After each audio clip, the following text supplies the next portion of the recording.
Thanks, everyone. I just want to say from the start, this is going to be a very different talk from the last one. But nonetheless, a very relevant and important topic, because just as, looking at these, fundamental things like even a beginning of our universe or a beginning of physical reality is very important in the domain of science and in philosophy and in faith. So also the topic of happiness is really the most fundamental principle, certainly for Aristotle, in ethics. But I've found it to be really the appropriate kind of tool to use as a model of evangelization. I mean, how are we going to get people to really look into the church and to find a reason for being not only in the church, but moving to a contributive view of themselves, so that they're essentially, instead of trying to live for competition, materiality, and so forth, that they're starting to live for ethics and for love and for transcendence and for God and for faith. How are we going to move them to a higher level of identity?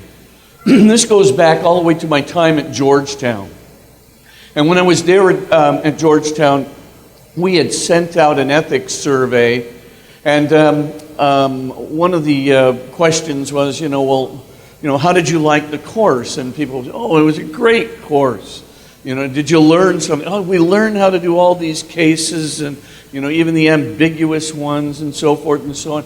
Now, do you use the principles and the techniques that you had here that you learned here at Georgetown? Well, no. We have to live in the real world. So I just thought, well, what are we going to do? It just called for right away, a whole reconfiguration to get to a higher viewpoint, as it were, to get into, explaining why be ethical. Why is this important? Yes, today we need an apologetic for why we ought to be ethical. We need an apologetic for why it is we don't want to simply live on an ego-comparative or a material point of view. We need an apologetic for why. There's a wonderful survey that just came out. It's called the Dervick, it's 10 years old.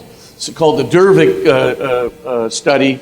It was done by the American Psychiatric Association. It had 10 authors and is published in the Journal of American Psychiatry, which is their peer-reviewed journal for the American Psychiatric Association. And in that study, which, by the way, is completely online, free of charge, you can get it, you'll notice, what they found was that if non-religiously affiliated people, so on the Pew survey, this would be people who are called nuns, N-O-N-E-S. They have no religion, no spirituality, basically agnostic or unbeliever, possibly atheistic. And what they noticed in that category of people, the non-religiously affiliated, was a significantly higher number of suicides. So the first thing is that the rate of suicide and suicide attempts was markedly higher by factors of 2, 3, 4 times, depending upon the population. They also noticed that the sense of meaninglessness and despondency, not surprisingly, was correlatively higher as well. They also noticed that substance abuse, aggressivity, especially aggressivity toward family, and of course, therefore, breakdown in familial relationships and familial tensions was also significantly higher for the non-religiously affiliated as opposed to the religiously affiliated.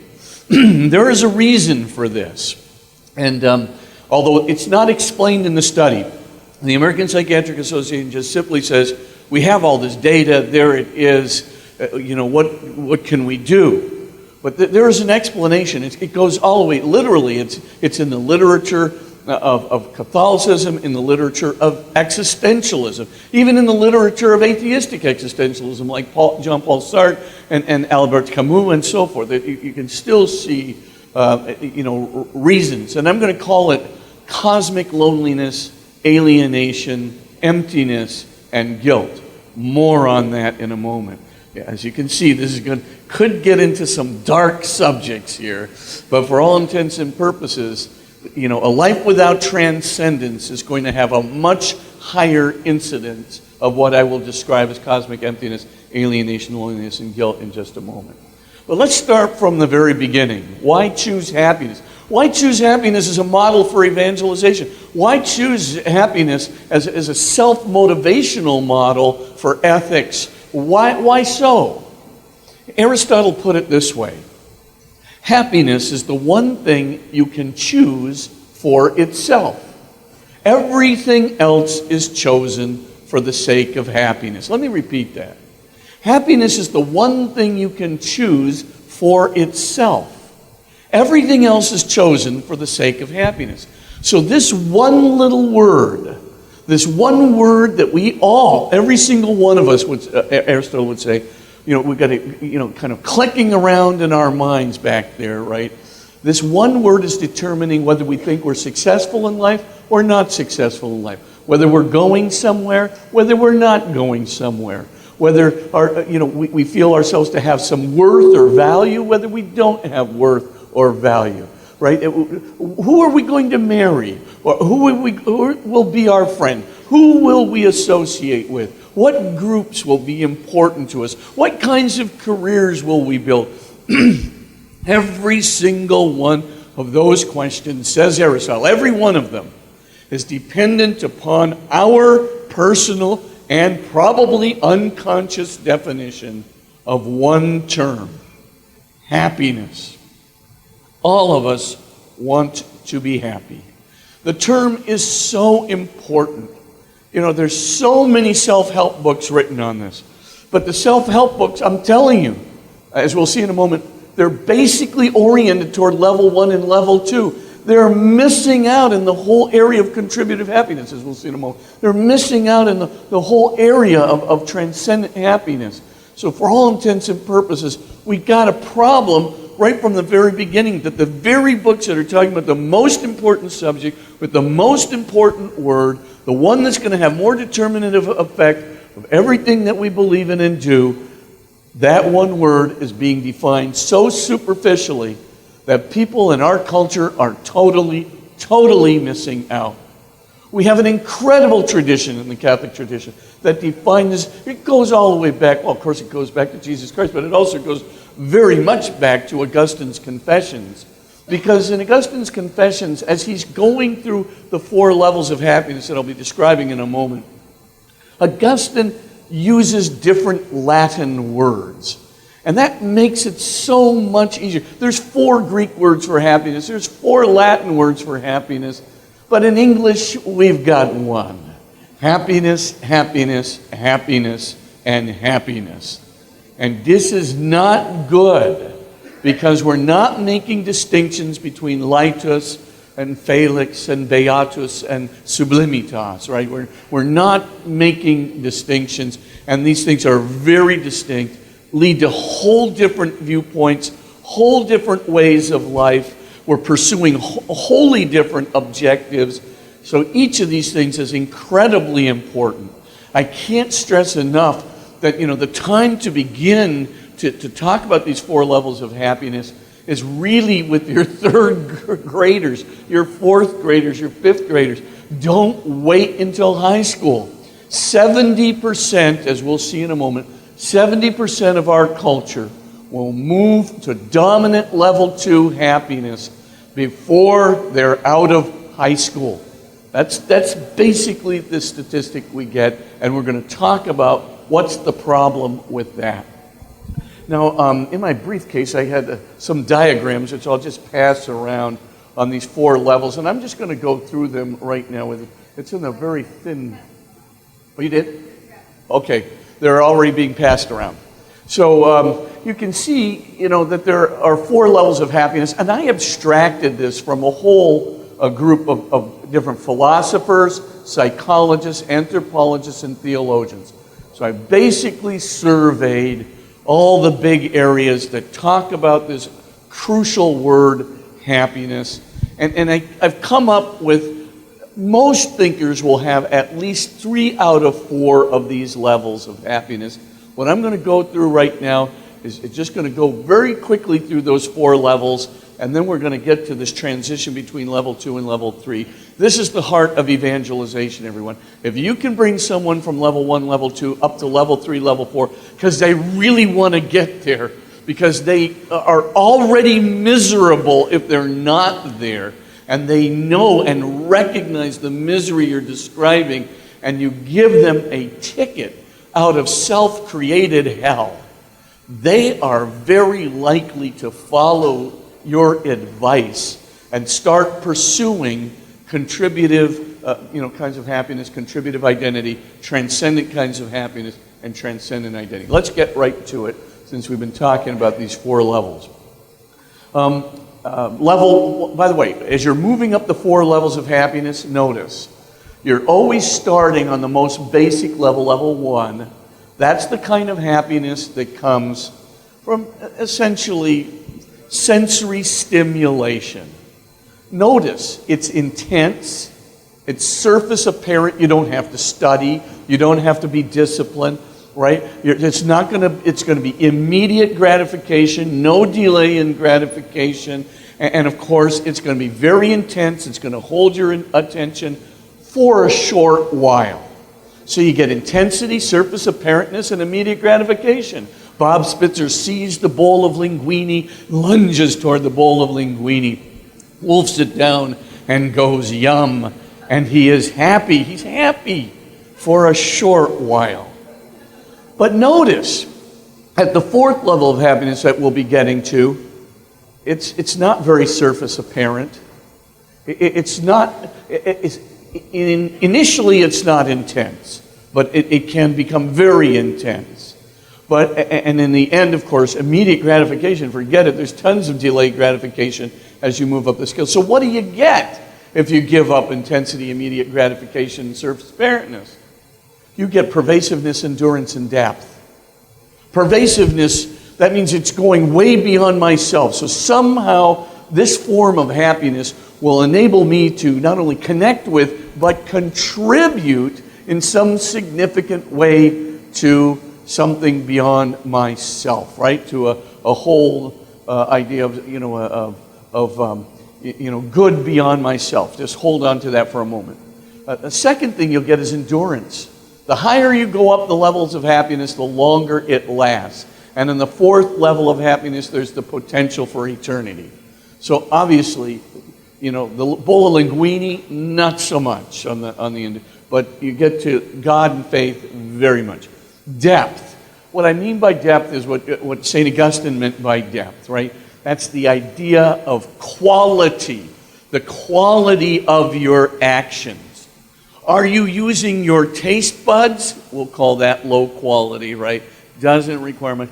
Or are you using your intelligence, your creativity, your capacity for moral reasoning, your capacity for forming ideals, your capacity for empathy and love, your conscience, and of course your transcendental desires, right? Your spiritual capacity, right? To seek and desire and be aware of perfect and unconditional truth, love, goodness, beauty, and home. Now that's quality. You're using all of your highest powers. And the product that comes from your higher powers is going to be a higher quality product, a higher quality end result than one that comes from just using your taste buds, just using your sensorial capacities, etc. So the key thing then is it's a trade-off, everyone. And you just tell the students up front, if you're working with students, I know several of you here are teachers at various high schools, including the great Jay Sarah. So the key point is, just remember, you got to tell them up front there's going to be a trade-off. You got to give up some intensity, surface apparentness, and immediate gratification, but you're going to get something much better. You're going to get quality and depth. You're going to get pervasiveness and endurance. So this is the idea to bring them up. But who ranks these things accordingly? Plato did in the tripartite soul. Aristotle did in the Nicomachean Ethics. St. Augustine does in his existential, his religious and spiritual existential classic, the Confessions. St. Thomas Aquinas does in both the Summa Theologica and the Summa Contra Gentiles. But not simply these great philosophers. I mean, we get it also in a variety of psychologists. I mean, as variant as Kohlberg on the one hand, right? Lawrence Kohlberg over at Harvard, who does the big stages of moral development. Fowler, the stages of faith. Maslow's need hierarchy, of course, contains them implicitly, but of course he doesn't really get to the level 4 that well. He calls it self-actualization, but has no real definition for it because he's still kind of, trying to get that definition out of the empirical realm. But of course, Erik Erikson certainly has it in his whole stages of development, and you can see it in a variety of psychologists, anthropologists, theologians, philosophers. Oh, by the way, all the Christian existentialist philosophers, Jewish existentialist philosophers, right? The Catholic existentialists are like Gabriel Marcel and Max Scheler, right? And the Christian, or Protestant, existentialist, Karl Jaspers is simply excellent. Paul Ricoeur is simply excellent. Jewish philosophers such as Martin Buber and Abraham Heschel, all of them, every single one of them, has at least 3, if not 4 out of 4 of these levels of happiness rated accordingly. So better get to it, Spitzer. Level 1, you already got it. External stimulation comes from outside, stimulates my physical body.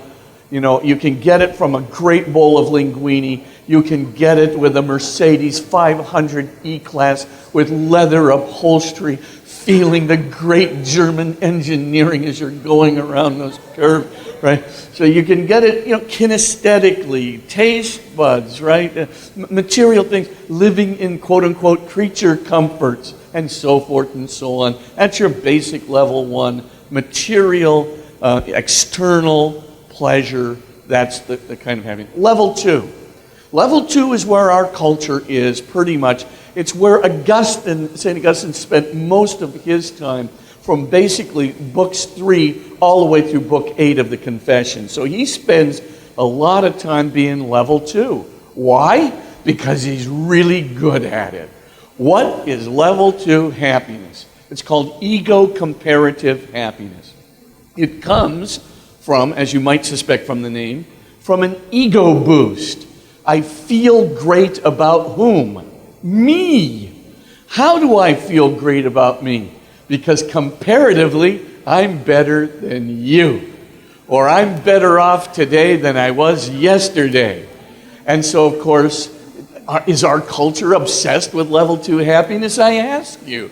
Who's achieving more? Who's achieving less? Who's got more power? Who's got less power? Who's more intelligent? Who's less intelligent? Who's more beautiful? Who's less beautiful? Who's more athletic? Who's less athletic? Who's got more status? Who's got less status? Who's more popular? Who's less popular? Who's winning and disdainfully? Who is losing? The whole point is pretty clear. Constant comparisons are going on all the time. But happiness comes for a short while when I'm a winner. We'll talk about this in just a moment, and the problems that the kids get into, especially not just kids, adults, like young adults, like yourselves, right? People get into these problems. And of course, you're kind of already on level 4, so I'm preaching to the choir. But like I said, this is a model of evangelization. It's really important. There's a lot of people in our culture who are suffering out there from level 2 dominance. Now, of course, we know that 70% of our kids are probably going to be level 2 dominant. Who's achieving more? Who's achieving less? Who got more power, less power, more intelligent, less intelligent? This is going to be going on. But here's the deal, everyone. Everybody's got level 2 happiness, and level 2 happiness is a good thing. Do we want our kids to be competitive? Of course we want our kids to be competitive. Do we want our kids to develop their intellect? Of course we want our kids to develop. I want every Gonzaga student to develop his intellect. Her intellect. Do we want, of course we want, all of our kids to try and develop the skills they have, to have an adequate amount of self-esteem or popularity or self-respect so that they're not ducking away from competition in public and everything else. And of course we want our kids to be high achieving. Who doesn't want, people to be high achieving? It's all good. God made us with self-consciousness, and therefore He made us with ego-comparative desires. The minute He gave us the ability to be conscious of our consciousness, all right? The minute I'm not just conscious of this microphone, but I'm actually being aware of the microphone. And I'm also aware of being aware of my awareness. I can do a double. I can get myself getting myself. Now, the minute you can get yourself getting yourself, hey, this is kind of nifty. Because then you have your own interior universe. And once little babies get that interior universe, and we think they have it from the moment they're born, and very likely before that, they have a sense of self-consciousness, what do they think? They think they're at the center of the universe, honestly. John Piaget, who you know is a great childhood psychologist, basically did these studies of these little kids, prior to the age of 1. And they felt, they saw how the sun was kind of circling around them, and they thought that the sun was circling around them. Literally, I'm at the center of the universe, and the sun is doing me a favor. Now, honestly, high-level primates do not do this. They don't. They don't have any sense of being at the center of the universe at all, or any desire to be at the center of the universe. But kids do. It's amazing. Now, what's the point?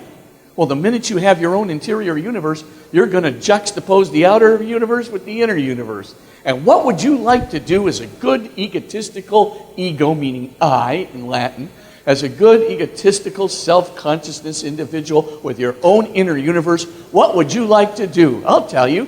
Bring the locus of control and the locus of domination and the locus of power and the locus of popularity and the locus of prestige to me. I want to be the guy. So I'd like to be the winner or the smart guy or the athletic guy is not going to happen to me. So the key thing is, I'd like to be that, but what happens if it becomes dominant? And hold on to this question for just a moment. Because one of these levels of happiness is going to become dominant and the other three will become recessive. And when this happens, there are going to be a lot of reactions, a lot of things that are played out in one's life, that are played out in one's choices and decisions, that are going to be played out in one's identity and one's relationships. Yeah, it's just tons and tons of consequences. So which one shall we pick? Which one will become the dominant? And the point that I'm trying to make is level 2 is very good. Let's keep everybody high achieving, high competitive, making the best out of their intellect and so forth. Let's keep it all going. It's just very nice. However, don't live for it. Don't make this the only thing that'll make your life worth living.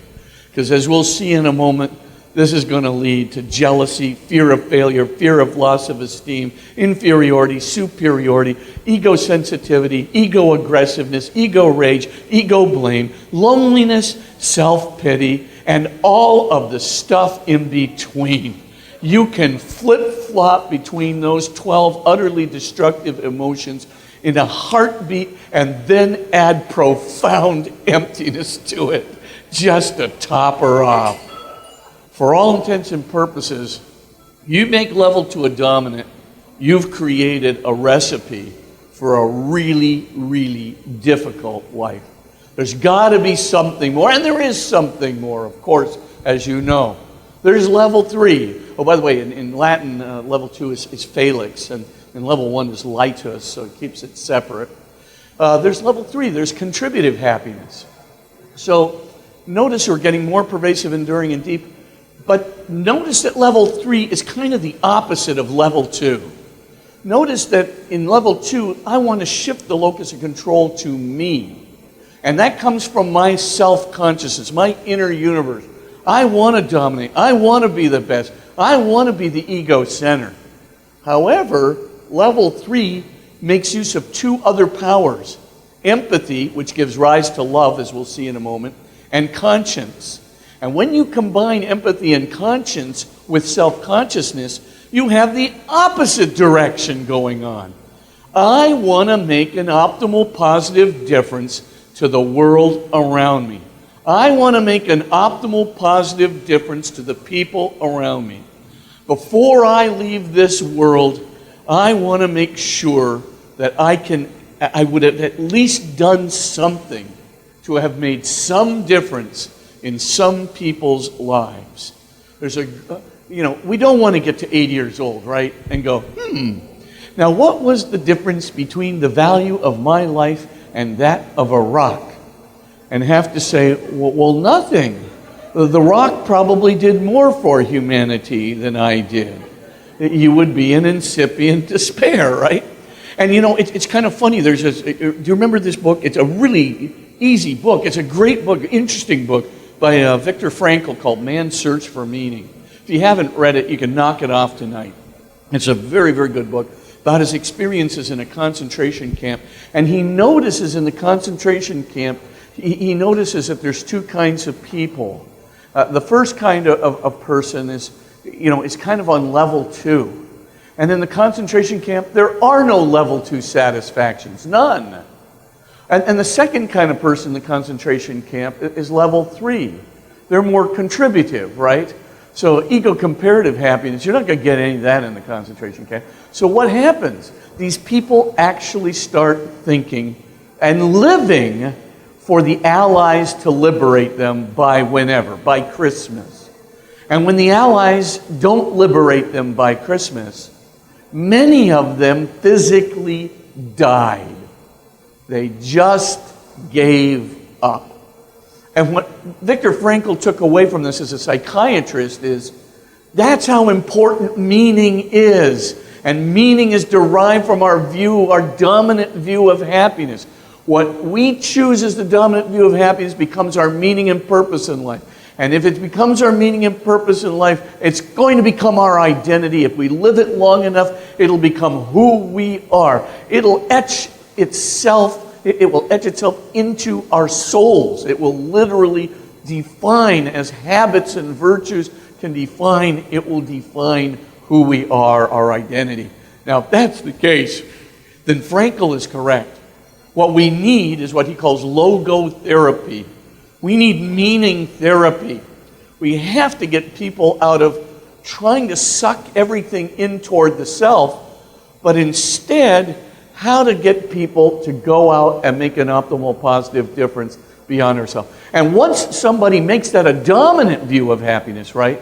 I want to make an optimal positive difference to my family, an optimal positive difference to my friends, optimal positive difference to my community, an optimal positive difference to my church, optimal positive difference to the kingdom of God. I want to bring light and hope to the world that will last for an eternity. The good I do for the kingdom of God will last for an eternity. I want to make an optimal positive difference to the society if I'm so lucky, to the culture if I'm so lucky, certainly to my community, certainly to my organization. Every single sphere that touches my life. In fact, you can look at it as a set of concentric spheres, right? That gets bigger and bigger as you go outward. So you got the family, you got the friends, you got the community, you got the church, you got the kingdom of God, you got the society, you got the culture, right?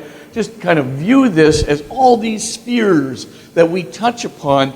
And of course, in level 3, it can get so addictive. Once you get hooked on that sense of spirit, that sense that my life makes a difference, that sense that I've made an optimal positive difference to the world around me, to family and friends and church and kingdom and community, etc. Once you do that, all of a sudden everything changes. You get hooked, as Frankl says. And you not only get hooked, but these miseries of the comparison game that I just talked about, and we'll talk about it in detail in a moment, jealousy, fear of failure, ego rage, ego blame, so forth and so on. All these things start diminishing. And here's where that Dervick study in the American Psychiatric Association Journal This is where it comes in.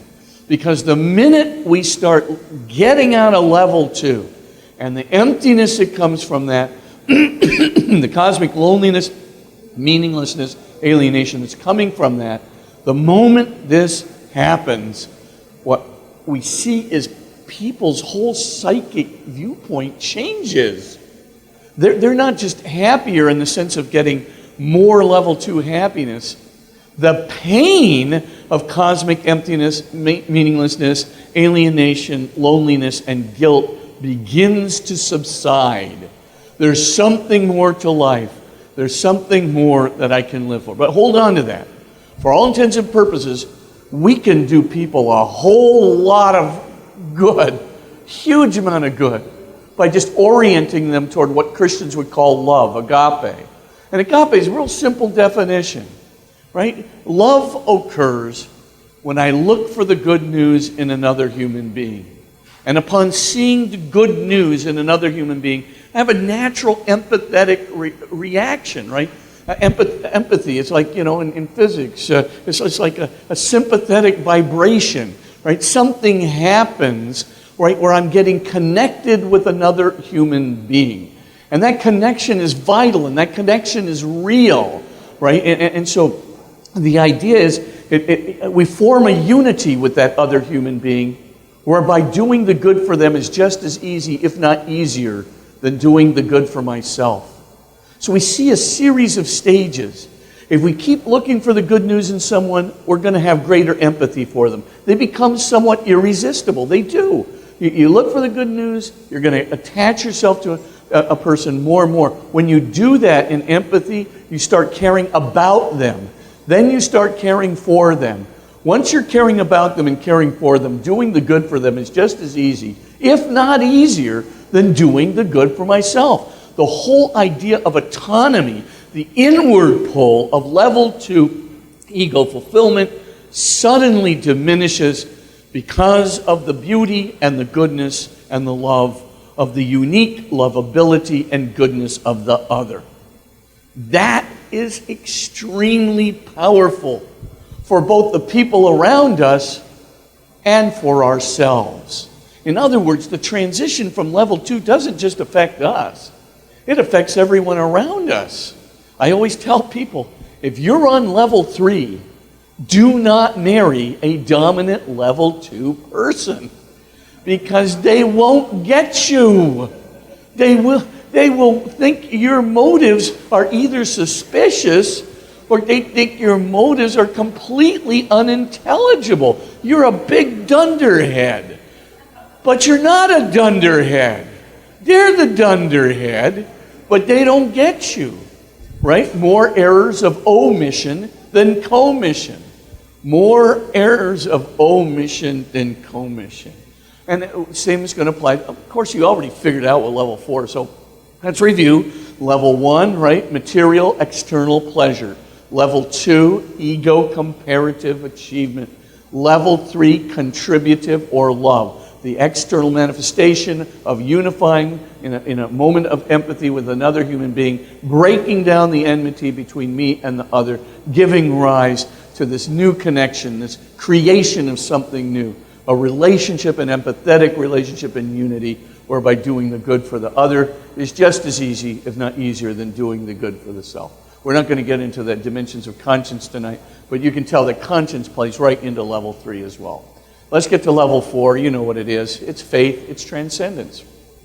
Plato said, see, you not only have like a biological system, right? You not only have a bunch of physical processes going on in a physical brain, but you also have this self-consciousness, which is distinct from the physical process. And by the way, there's a lot of good literature out. Hey, Nitya, can I borrow that book from you for just a second? I got a brand new book out. It's called The Soul's Upward Yearning. And in this book, thank you. And in this book, which just came out from Ignatius about a week ago, if you look at this, there's a whole chapter 6 is really devoted to the area of what's called the hard problem of consciousness. David Chalmers and so forth. It starts with Kurt Gödel, but it goes to Chalmers, and of course there's a variety of different people. There's a wonderful person by the name of Sir John Eccles, who was a Nobel Prize winner in physiology, but he was also somebody who really formed a philosophical school called trialistic interactionism, where he's talking about consciousness, as distinct from the physical processes of the body, which are now coming out very much at Oxford and Cambridge schools, right, as the hard problem of consciousness. Eccles was already there 20 years ago with his physicist friends, Friedrich Beck and several others, who worked with him on the consciousness problem. But the key thing to remember is that, consciousness is a big deal. And of course, if we don't reduce ourselves merely to our brain, we get ourselves over to the idea of consciousness, we've got another power. And then empathy, it's a huge power. Conscience is a huge power. And then Plato identifies 5 other powers that are very, very difficult to explain in terms of any physical process. The desire for perfect truth, perfect love, perfect goodness, perfect beauty, and perfect home. You guys, you are little ultimatizers. You will never be satisfied with a merely physical and finite world. You'll never be satisfied with algorithmically finite structures. You will always want more. You'll want the complete set of correct answers to the complete set of questions. So what you're going to want. Perfect truth. Before kids get jaded, this is what they want. I mean, honestly, you talk to, I have these little nieces and they come up, Uncle Bobby, why is this? Oh, because of this. Well, why is that? Oh, because of that. And finally you have to go time out because you're in the deepest modes of quantum theory. And they're still going. They're little exoset missiles and they're going to keep asking, they're seeking their target, and keep going until they get to what?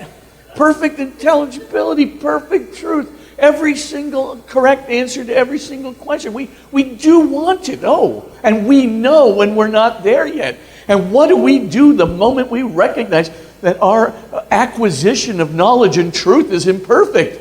We ask yet another question. Boy, the question, what a mystery, what an unbelievable mystery filled with its, Immanuel Kant has a whole area on what's called heuristic notions, which been explicated by a guy named Bernard Lonergan. It's just so remarkable to see what he saw in the human consciousness as things that are not explicable by any form of materialism. But that's another day for another topic. But here's the deal. You not only want perfect truth, you want perfect love. And, I've gone through this with all my kids, who used to be in my physics and philosophy classes. Honestly, you talk about, and they'll always tell you, I've never wanted perfect love. I'm so much more realistic than that, Father. I know what can be expected. And I said, that's very good. So you never had a girlfriend that you broke up with because, of course, she just manifested imperfections. She wasn't perfect at home, perfect responsiveness, perfect understanding, and then she did really finite things. She got tired, inexcusably tired. She got stressed out some days. She had variable emotions and moods. And you began to say, I'm sick and tired of this being. I thought she was the one, but now it has turned out that she's nothing more than imperfect love. And then you broke up with her. I had this one kid actually tell me, yeah, I did that last month. Steve, what were you looking for? Perfect love? I'd say so. The trouble is you're trying to extract it out of this poor finite human being and destroying her in the process. You expected her to be God and you got disappointed and downright frustrated and angry because she wasn't God, and that's what you were looking for. Perfect love at all the wrong places. I don't have to tell you, do we want perfect justice or goodness? Of course we do. I mean, watch little kids. The moment they figure out that their parents are not perfectly just or fair, the moment they're screaming in complete outrage with the lower lip extended. That's not fair. Right? Just the frustration. The world is cascading down around me. My parents are not perfectly fair. My father tried to tell me as a kid, son, I just want to let you know the world's not perfectly fair. Why not?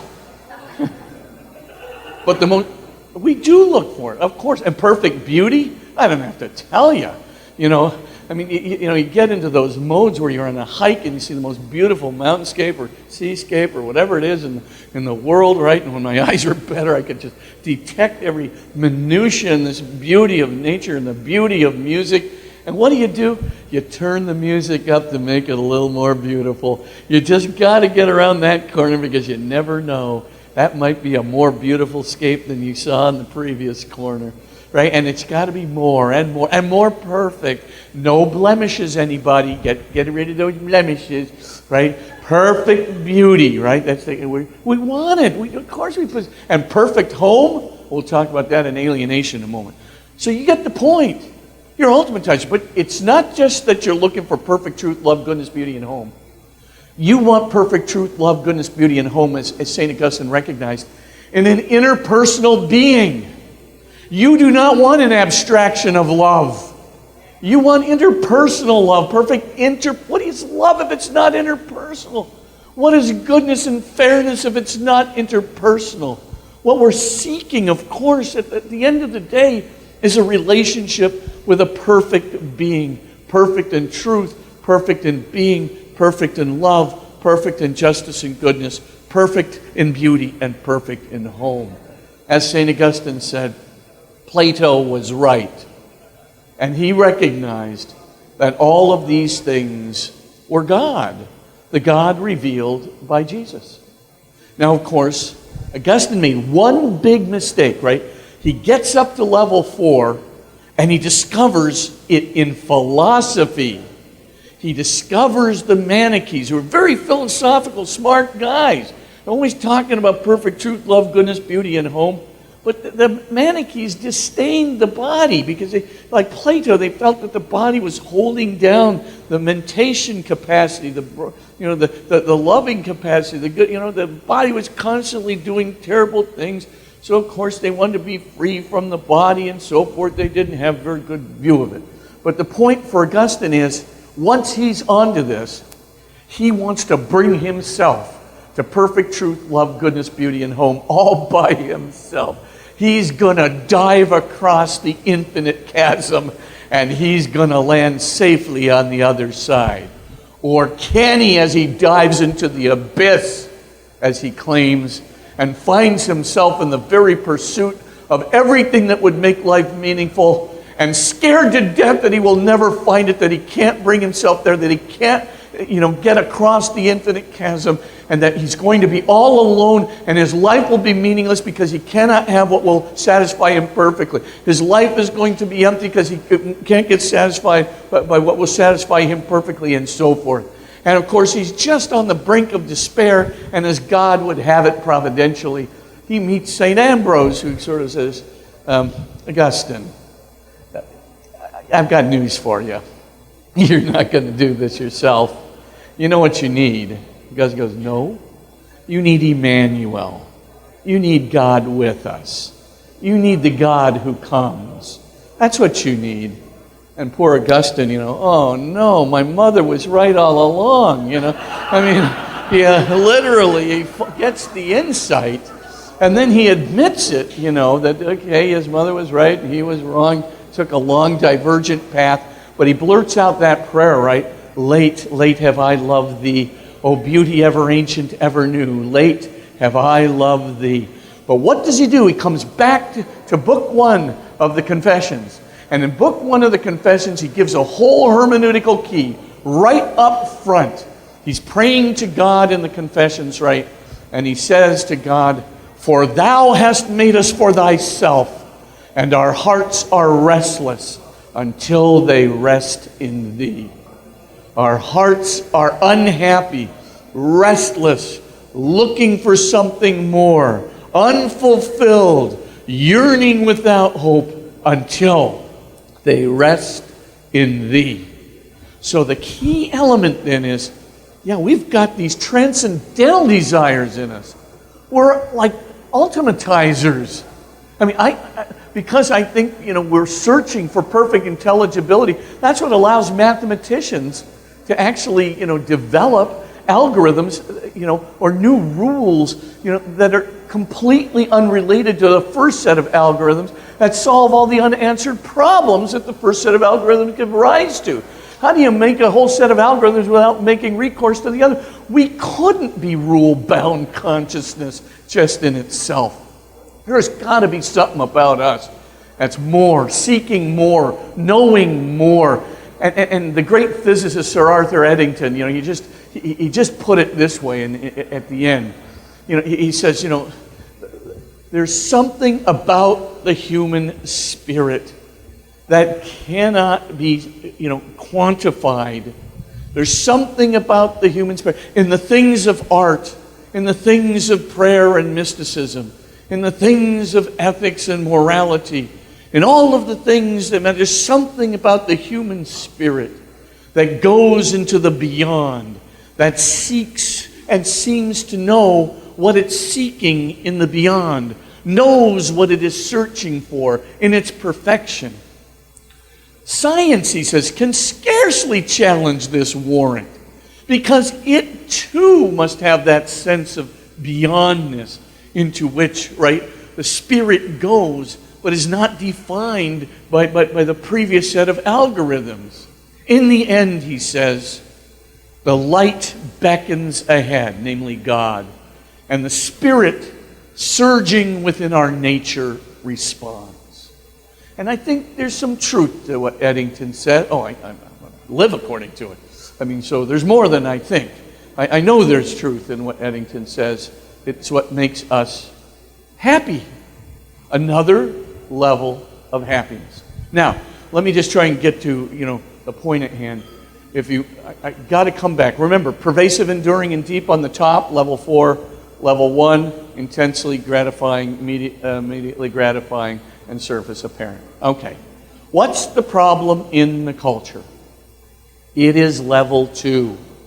Most kids in our culture, because of the educational system, are going to make their way to level 2.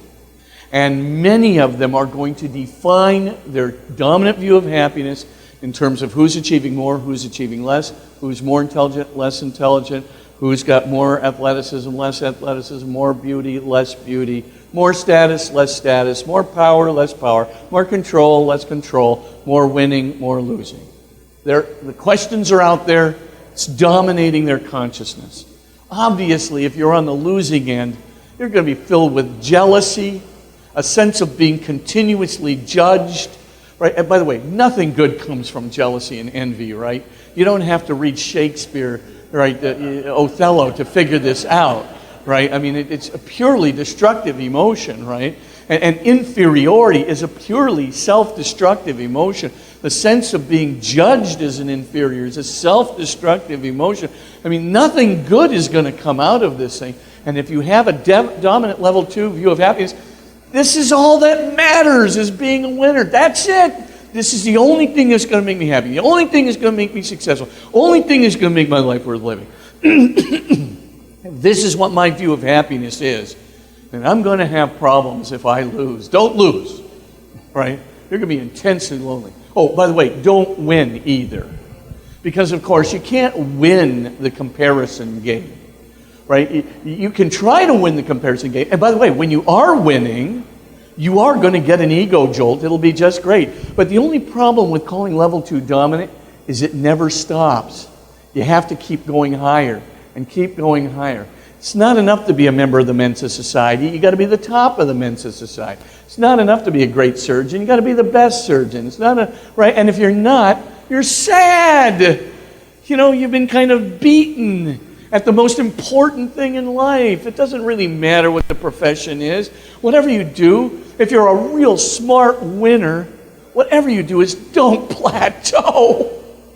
Because people will compare themselves to you, and you will be in the negative point of comparison, and you will lose your worth and identity and sense of self. Oh, by the way, don't make any mistakes. I remember I was giving a talk when I was in high school, to a group of people, and it was my first talk on physics. I was in this advanced physics class, and I was talking about spectroscopy, but I mispronounced it as spectroscopy 3 times. And one of my fellow students walked up to me and said, Spitzer, that word spectroscopy, you pronounced it spectroscopy 3 times, and now everybody believes you're a consummate idiot. And I mean, it was so devastating to me. I went home and I replayed this tape and replayed this tape and replayed this tape and then had suicidal feelings over the mispronunciation of a word. I was publicly humiliated. And right, this is everything that mattered to me. You get the point. You're never safe from a humiliation. It could occur at any time, right? Something could happen, right? And of course, I don't have to tell you, when you think you're superior to everyone, right? It's really a tough life, because finally you start holding those inferiors in contempt. And you know, the inferiors who are held in contempt, they don't want to be around you anymore. They can't stand it. The only people who can stand to be around them is their mother and perhaps a priest. I don't know, but that's about it. So, of course, right, everybody else is running for shelter. And so, of course, as Augustine points out, the contemptuous person always finds themselves lonely. And how does the contemptuous, the superior being, react to the loneliness in which he or she has been left? What happens? You get it. They're mad. And when they're mad, right, you have not given me the accolades I deserve. I'm your superior. You're my inferior. You should be groveling on your feet, just saying to me, at my feet, saying to me, Spitzer, you are a superior being, and I'm sorry I exist. How might I be able to serve you more? No, but you did not. And so now you are going to have to pay, because the loneliness and the lack of adulation in which you have left me is intolerable, you dog. Now, you think that I exaggerate? Oh, I tell you, you just got to go to academe for a while. Be president of a university, you'll find out all kinds of... Just kidding. Okay, the main thing I'm trying to get to, though, is be careful. You're not going to win that either. And if you're drawing fear of failure, fear of loss of esteem, etc., when I go through and I talk to college students about this, honestly, they recognize exactly what I'm talking about. No one is in the dark. They're feeling these things. It's universal. It's 70% of our culture's dominant level too, maybe more. And it's occurring at a younger and younger and younger age. Of course these kids have suicidal feelings. Of course they have self-pity and the eros of death. Of course they're feeling inferiority at one moment, superiority at another moment. Of course they've got fear of failure and fear of loss of esteem. Of course they've got ego sensitivities, to the point of a mispronounced word, and you got suicidal feelings, so forth and so on. Of course, they know. How do you get them out of it? Well, in the book, go first right away to chapter 3 and chapter 4. Chapter 3 describes the comparison game in brutal detail. Chapter 4 describes all the ways out. There are 4 basic ways that we recommend. I'm not going to go through all of them tonight. The first thing, though, I think that's really key is you have to give the kids some sense of higher level, what I'm going to call level 3 questions and level 4 questions around their identity. So you give them a list. And of course, the list, you say, okay, how do you want to make an optimal positive difference to your family? You don't have to answer it now. You can't answer it now. It's too much to answer now. But just plant that question in the back of your mind. How am I going to make an optimal positive difference to my friends? How am I going to make an optimal positive difference to my community? How am I going to make an optimal positive difference to my church? to the kingdom of God, to be hope for the world? How am I going to make an optimal positive difference to the institutions or the organizations with which I'm associated? How am I going to make an optimal positive difference to the culture and the society if I'm so lucky? Now, of course, they don't know yet. Young adults like yourselves have a better idea. But still, it takes time. But the main thing is to repeat those questions again and again and again and again. So as you're repeating those questions, they're moving into the unconscious mind. And you know how powerful the creative unconscious is, right? Einstein talks about this. I mean, Archimedes is a perfect example of it, right? So the king of Syracuse gives Archimedes his mission, right? I got a crown from this guy, Archimedes. He told me it was pure gold. Figure out whether it's pure gold or not. Good old Archimedes knows, right, how much gold weighs per cubic centimeter, but he can't figure out the volume of the crown to see, how whether or not this is really gold. It measures up to the weight of gold per cubic centimeter. So he asked the king, well, can I melt this crown into a Pythagorean sphere or a Pythagorean cube? He goes, no. He says, keep it as a crown. So, of course, what does he do? He plants the question in his subconscious mind. Then what happens? As he's planted the question in his subconscious mind, what happens is Archimedes goes down into the baths of Syracuse, sinks into the water, notices the uniform rise of the fluid, and eureka. He understands how he can figure out the volume by the mere displacement of the water in a container. Obviously, his subconscious mind got the analogy from sinking into the baths of Syracuse. He just screams, "Eureka, I found it," and runs down the streets of Syracuse naked. Do not do this. The main thing, though, is bury those questions in your subconscious mind. Get them back there, and it's going to help. Answers will pop up. Life will change. Those negative emotions of the comparison game will begin to diminish. Similarly, get them to recontextualize. Got it. Get them to recontextualize their view of another human being. And again, it's what are you going to look for? You know the old adage of Gabriel Marcel: you cannot look for the bad news in someone and look for the good news in someone simultaneously. You're either going to, see the bad news, or you're going to see the good news first. The bad news will become the context for the good news. The good news will become the context for the bad news. Now, of course, with respect to the bad news, that's the default drive. And it's the super default drive for the level 2 culture. Why? If I'm level 2 and I'm in a constant competition with you in order to get my very identity and happiness, do I want to see the good news in you? No. I want to see, like good old Germans have a wonderful word, Schadenfreude. I'd like to take some rejoicing in what's bad in you. And here's the problem, says Marcel. The bad news rivets us to itself. What's irritating, what's weak, what's stupid, and what's unkind just rivets us to itself. And then, of course, we have this tendency to add history to it. Lo, these many years. Now, one thing is for sure. If you're looking for the bad news in someone, if you're focused on the bad news in someone, you're never going to see the good news as it is in that other. It's not possible, says Marcel. You'll always contextualize the good news with the bad news. And you're never going to get a Christian response or certainly not Christian empathy. Right? Jack is walking down the corridor toward me. And of course, as he's walking down the corridor toward me, I say, well, there's Jack, that stupid, unkind, irritating sot that lo these many years has proven himself to be an absolute nothing. But I'm a good Christian, and I'm going to love him anyway. I will rise above it, because what does not kill me makes me stronger. No love in that. That is nothing more than stoicism writ large.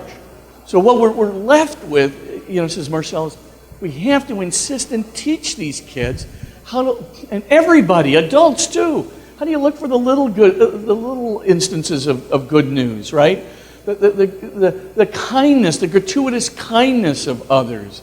Boy, talk to Joan about that. She's to live with me in that office. I mean, the idea of focusing on, delightful idiosyncrasies, right? The transcendental mystery, the unique goodness and lovability of the other, the strengths they have that I don't have. There's a discipline in looking for that good news so that it comes out on top. It starts to make empathy happen before the bad news can kind of get in and contextualize everything in its darkness. And so just, again, it's a technique. Just a third thing, the spontaneous prayers. These spontaneous prayers are very important. You can go to our website, magiscenter.com. Go to the second landing. The first one is faith and science, first landing page. Second landing page is happiness and suffering. All those spontaneous prayers are right there. But it's, spontaneous prayers. Help! That's a good one. Hail Mary, full of grace. That's a good one. Lord, make good come out of whatever harm I might have caused. Use that all the time. Or, I give up. You take care of it. Right? That's always a very handy one, right? Lord, snatch victory from the jaws of defeat. Excellent one, especially when life is just flying out of control. Another great one, right, is thy loving will be done. I use this 30 times a day in times of anger, times of fear, times of temptation, times of everything. Just thy loving will be done. Such a powerful prayer, right? And of course God's will is loving. So the key thing that we want to get to is we want to give them a way of getting a conduit to God's grace, of getting them short and memorable prayers that they can use right when suffering happens, or right when they've done something wrong, or right when they feel fear, or right when they're in the midst of temptation, or whatever it is. Get grace going. And what St. Benedict says, the short prayer pierces the heavens. You don't need to go Teilhardian fancy. You can be really simple, and God will hear, and it will work, and it'll focus your mind on the transcendent grace that's available to you through the Holy Spirit. But these are all important prayers. I think it's very important to use these techniques to help people move out of level 2 dhammas to level 3 and level 4. There's a lot to be said about this, at a later time. But the main thing I just want to stress now is take a look at this as a model of evangelization, you guys. I didn't even, I'm just going to do 5 more minutes, can I? Okay, I'm going to do 5 more minutes. I just want to get up to level 3. Because I'm telling you, you get a kid up to level 3, you have to have a frank discussion with that kid or with your friend that you get to level 3 about that's not all there is, you guys. You are transcendent people. You're transcendent people. And as transcendent people, just say, hey, have you ever had this experience? You're out there shaving one day, and you're looking at yourself in the mirror, and you get this terrible feeling, this emptiness in the pit of your stomach, that nothing of any substance is looking back at you. Honestly, you're literally shaving, and you have this sense of emptiness, of even existential loneliness in the whole universe, right? That there's something, you're vapid, something's missing. Something incredibly important is missing, and I call it cosmic emptiness because whatever's missing is linking you to the totality. It's linking you not just to the universe, it's linking you to everything in reality. Reality beyond the universe, reality in the universe, and so forth. So the idea then is that somehow we want to be in the universe. We want to have universal meaning. We want cosmic meaning. We really don't want to sense that our lives on a grand scale are meaningless. Even if we have great family lives, right? Look at all the people who are sitting there in the midst of their families feeling utterly lonely, feeling utterly meaningless. But they have a good job. They got a great reputation. They've done some great things with their lives, very successful. Got a Harvard degree, I don't know what, right? Married the most beautiful, skillful, wonderful person, everything else, and they're sitting there in the living room and they're just going, God, I'm utterly lonely. They're not lonely for human fellowship. They're lonely for something on a much higher scale, a kind of a scale of real, wanting to be linked to the totality, to be at home in the largest cosmic, totalistic, divine, transcendent context that I can. There's loneliness there too. I've had students who have literally walked up to me and told me, I just feel completely out of kilter with the whole universe. I just feel like I don't fit in there. I had one guy who said, I just walk outside and I'm telling you right now, everything is dark and empty and cold out there. So I've decided I'm going to focus on being an Air Force pilot because I know one thing. The one thing that'll give me some substance is my courage and my nerve. And I said, well, that's a sort of a start, but there's a much bigger context than that you're searching for. Because you know what I do? I said, no, what do you do? He says, I go up to the 14th floor of Campion Hall up there, and I take the arches of my feet and I put them right there on the edge of the building, 14 stories up, and I stand there for 15 minutes every night to prove my nerve, because that's me. And I looked at him and I said, you need to find another source of light. I said, this is not healthy. I said, honestly, you're looking for something else. You've got it all wrong. And I began to talk about these emotions very frankly, the shaving, why do I feel this emptiness in the pit of my, why do I feel disconnected from the whole universe? Why do I feel meaninglessness on a grand scale, even though I have meaning on a smaller, more human scale? How is it that I can feel, this sense of not being at home here, not being at home on the grand scale, even though I got a great home on the small scale? Is there something about us? Yes, we're transcendent. This is the whole explanation for the Dervick study. I'm telling you. Why are non-religiously affiliated people got higher suicide rate? Why do they have higher sense of despondency and meaninglessness? Why do they have higher sense of aggressivity and familial tensions and substance abuse problems? Because they're missing something. On the grand scale, they're empty. They don't have meaning. On the grand scale, they're lonely. They're not at home here. And they're guilty. And I can't talk about that now. Read Franz Kafka's The Trial. You'll get it. The point I'm trying to get to, though, is, in short, these levels of happiness, they're a good model of evangelization, you guys. You want a book that'll be a really fine model for evangelization? I'm telling you, go look at this model. Because if you do, what you're going to notice is there's self-motivation. It's in there. Who wants to feel like this? I leave you with this one thought. There are far more errors of omission than commission, as I said earlier. And anyone who misses level 3 and level 4 happiness, level 3 and level 4 meaning, anyone who is experiencing cosmic emptiness, alienation, meaninglessness, guilt, and emptiness on a grand scale, anyone who is going through the problems and the negative emotions of the comparison game, needlessly, because they haven't been given the whole menu, because they've reduced themselves to a mere physical process, or reduced themselves to a mere, self-conscious ego. If that's the case, we can do a lot. We can do a lot, not just to acquaint people with the loving God. We can do a lot to keep people sane, to keep people searching, to keep people moving toward their highest level of dignity and destiny. And in the end, that will make all the difference. So that's my pitch for tonight. But I think it's a significant pitch.